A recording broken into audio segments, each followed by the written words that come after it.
I don't know who would blame Thomas for doubting, but I wouldn't.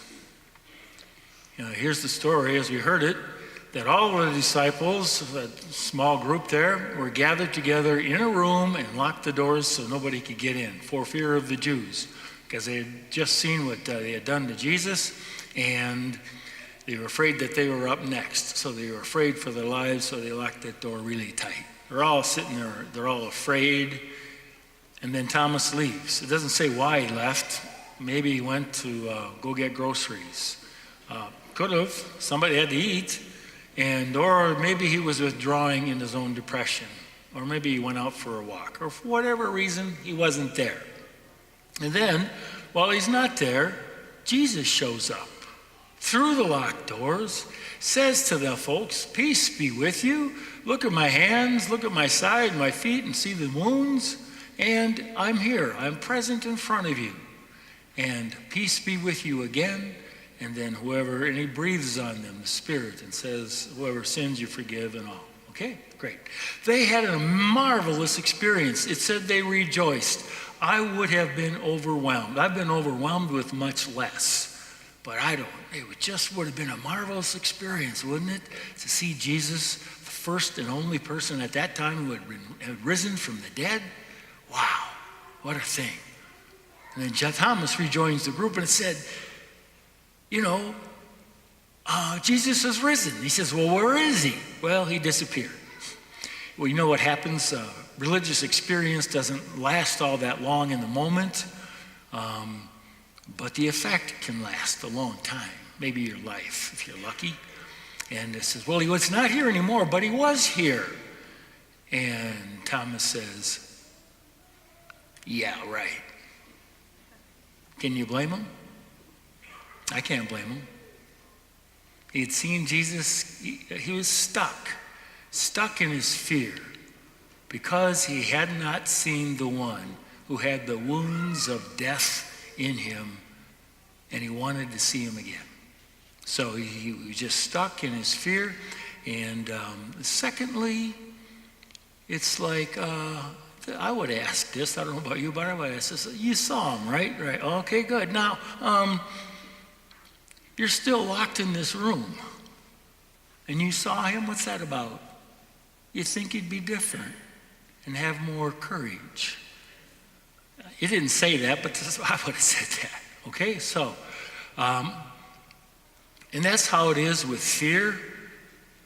You might recognize some of this. With fear, we tend to close in on ourselves. We withdraw from people who might be critical of us. We're not so apt to share with people that we think are going to judge us to be a fool and to ridicule us. It's like fear kind of makes us closed in, and we lock our own doors. At least proverbially, we lock our own doors. So Thomas had his requirement. I want to see Jesus, the one who died.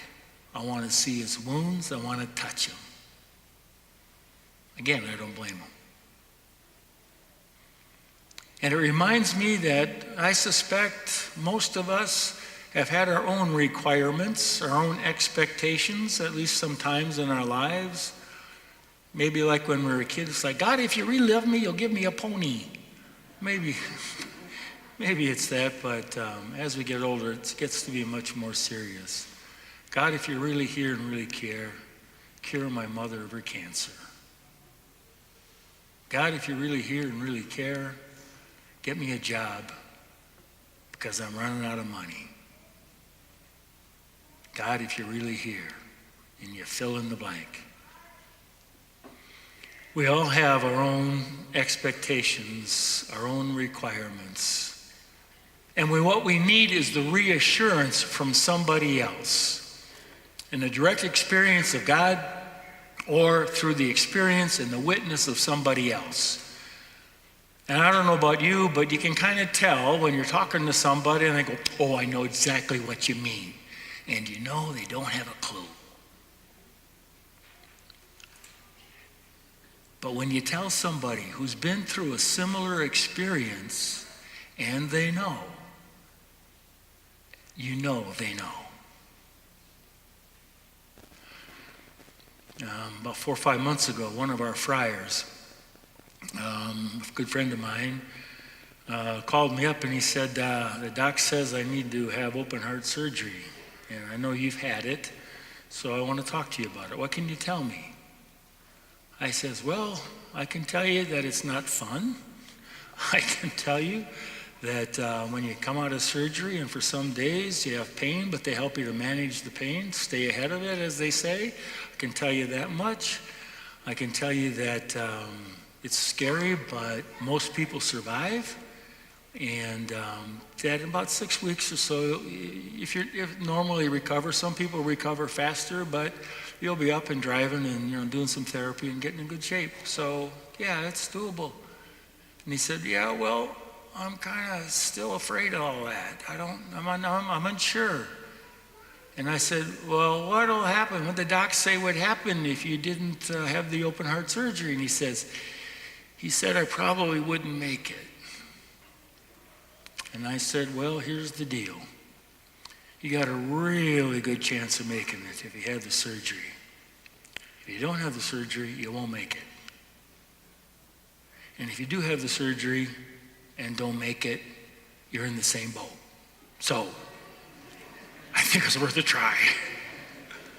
Now, personally, I don't know if that was helpful to him, but he had the surgery and it turned out okay. But you need somebody who knows, gives you the reassurance. That's what we look for. That's what Thomas was looking for. So then Jesus shows up, and this is what he does.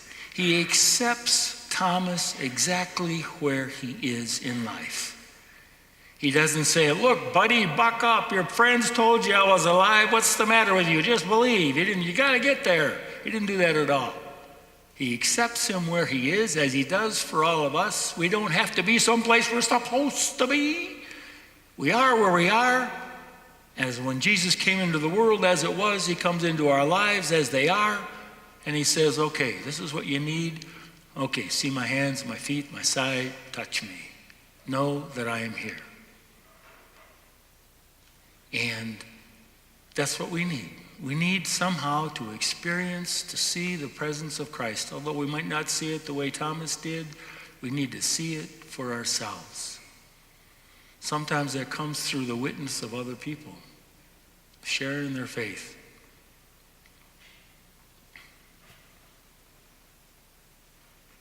On Friday, I called a woman that she and her husband and I worked in Marriage Encounter almost 40 years ago. And I knew that her husband was now dying of a rare form of ALS, Lou Gehrig's disease. And so I was talking to her, name was Sue, his name was Chick, and I was talking to her, and I said, well, how's it going there?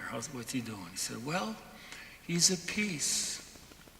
And I said, well, how did he get there? And she said, one day I was with him, and, he can't hardly speak, but he said, well, it's about time you showed up. So Sue says, I said, Chick, honey, who's there? And he said, my dad.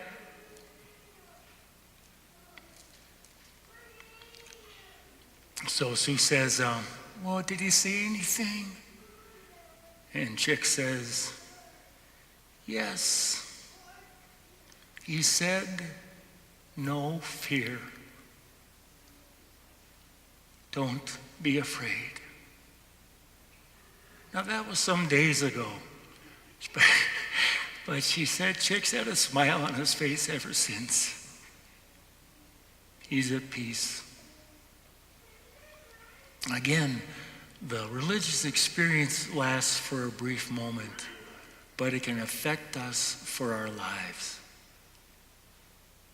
His experience affects me. God is there. God cares. Look, he says, look around. Even if we don't get what we want, we'll get more than we want. We'll get life. And we give that life to each other in our community. Did you hear that first reading about the community? It's kind of an idyllic description, but where people are together, they share, especially not just their things, but they got to share their faith. I believe that's why we're here, and at least that's part of the reason I'm here. Not only to worship God, but to support you and have you support me, and indeed you do. That's what we're here about, to share our faith with one another. And Luthien Rose, she's being baptized into that faith. She's going to look to us, as well as to parents and godparents, to say, what's it like with this God of yours? What's it like for you? So I'm going to leave you with this. Who has been a witness of faith for you? Has shown you the presence of Christ.